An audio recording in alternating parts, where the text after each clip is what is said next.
Haji adalah mengunjungi Baitullah di Mekah untuk melakukan amal ibadah tertentu dengan syarat-syarat tertentu pula.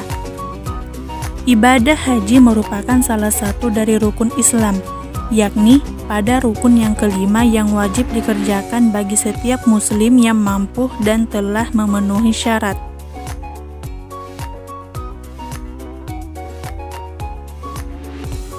Selama beribadah haji, jamaah laki-laki dilarang memakai pakaian yang dijahit seperti kaos, kemeja, ataupun celana, memakai sepatu atau alas kaki yang menutupi mata kaki, menutup kepala atau menggunakan topi. Saat melaksanakan ibadah haji, jemaah perempuan dilarang untuk mengenakan kaos tangan yang menutup telapak tangan dan menutup muka atau mengenakan cadar.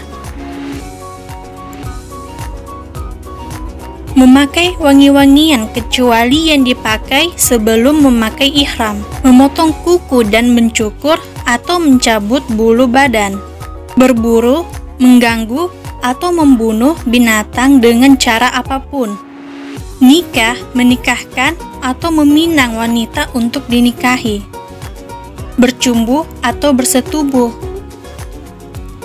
mencaci atau bertengkar, mengucap kata-kata kotor, memotong pepohonan di tanah haram.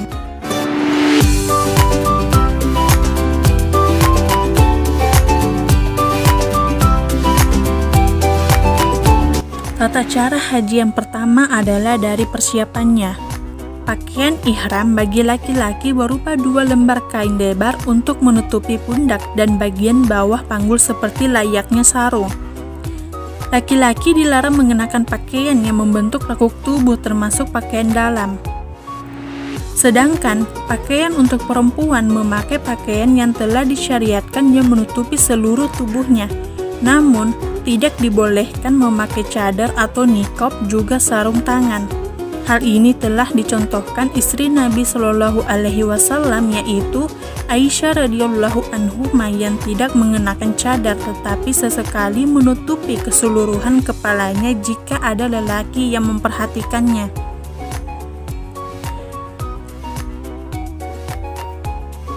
Hari Tarwiyah adalah hari ke-8 dari bulan Zulhijjah.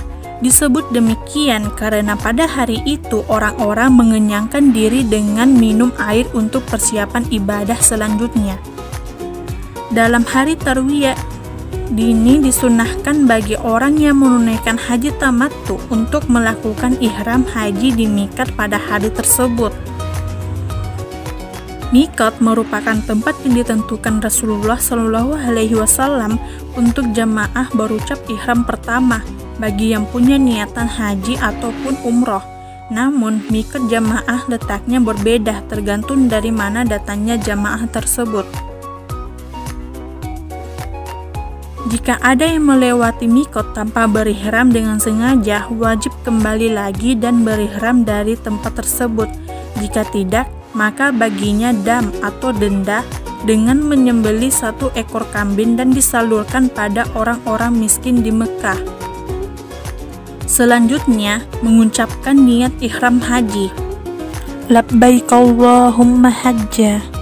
Aku sambut panggilanmu ya Allah untuk berhaji. Tata cara haji selanjutnya, ucapkanlah kalimat talbiyah. Labbaik Allahumma labbaik, labbaik la syarika laka labbaik, innal hamda wan ni'mata laka wal mulk la syarika lak.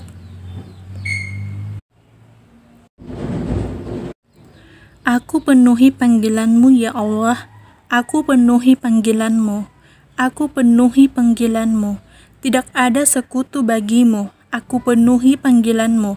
Sesungguhnya segala puji, kenikmatan, dan kerajaan adalah milikmu, tidak ada sekutu bagimu.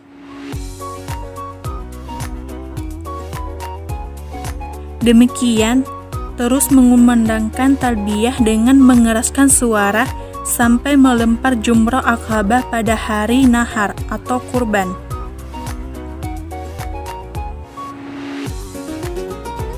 Setelah dari Mikot dan sebelum menuju ke Arafah, Anda diwajibkan bermalam di Mina. Di Mina, Anda disunnahkan menunaikan sholat zuhur, asar, maghrib, isya, dan subuh pada hari Arafah. Semuanya dilakukan dengan qasar, tanpa jamak. Setiap haji hendaknya memanfaatkan waktu-waktu luangnya untuk sesuatu yang bermanfaat, seperti mendengarkan ceramah agama, membaca Al-Quran, membaca buku tentang manasik haji, dan sebagainya. Tata cara haji yang kelima adalah wukuf di hari Arafah. Jika matahari terbit pada hari Arafah, hari ke-9 dari bulan Zulhijjah, maka setiap jemaah berangkat dari Mina ke Arafah, seraya mengumandangkan kalimat talbiyah atau takbir. Ketika siang hari dan waktunya sudah masuk zuhur, maka ia sholat zuhur dan asar secara jamak qasar dengan 1 azan dan 2 iqamah. Sebelum salat, imam menyampaikan khutbah yang materinya sesuai dengan keadaan ibadah haji. Setelah salat, setiap jemaah menyibukkan diri dengan zikir, doa, dan merendahkan diri kepada Allah Azza wa Jalla.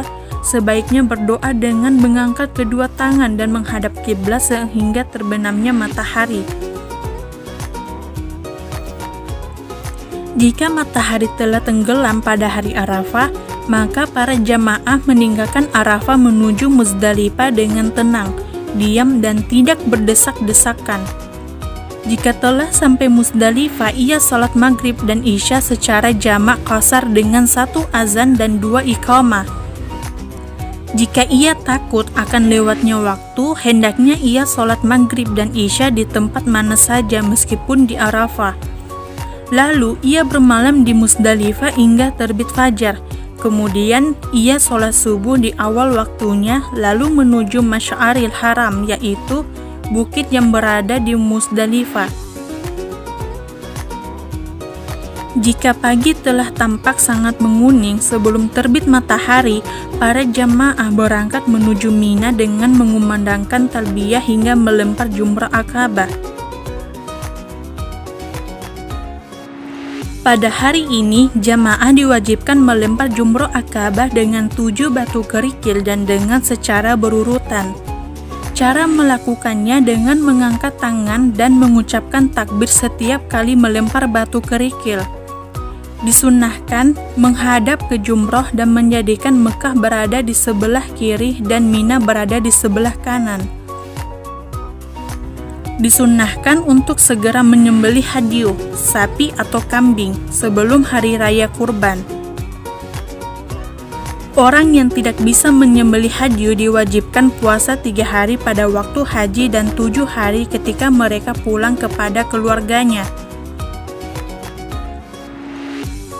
Penyembelihan itu tidak harus dilakukan di Mina, tetapi boleh dilakukan di Mekah atau tanah suci lainnya, Madinah. Dibolehkan pula bagi 7 orang untuk berserikat dalam 1 ekor unta atau sapi. Disunnahkan untuk menyembelih sendiri dengan tangannya, tetapi jika diwakilkan kepada yang lain maka hal itu dibolehkan. Tawaf di Ka'bah adalah 7 kali, sebagaimana tawaf ketika umroh, tetapi tidak dengan jalan cepat dan idtiba, menyelempangkan selendang. Lalu disunnahkan untuk melakukan sholat 2 rakaat di belakang makam Ibrahim jika hal itu memungkinkan. Jika tidak, maka boleh melakukan sholat di tempat mana saja dari Masjidil Haram. Sa'i antara Safa dan Marwah adalah 7 putaran. Tata caranya sebagaimana yang ada pada sa'i untuk umroh. Tata cara haji selanjutnya yakni harus mencukur semua rambut. Adapun bagi wanita, maka ia cukup menghimpun semua rambutnya lalu memotong ujungnya kira-kira seujung jari. Jika ujung rambutnya tidak sama panjangnya, maka bisa dipotong dari setiap kepangan atau genggaman rambut.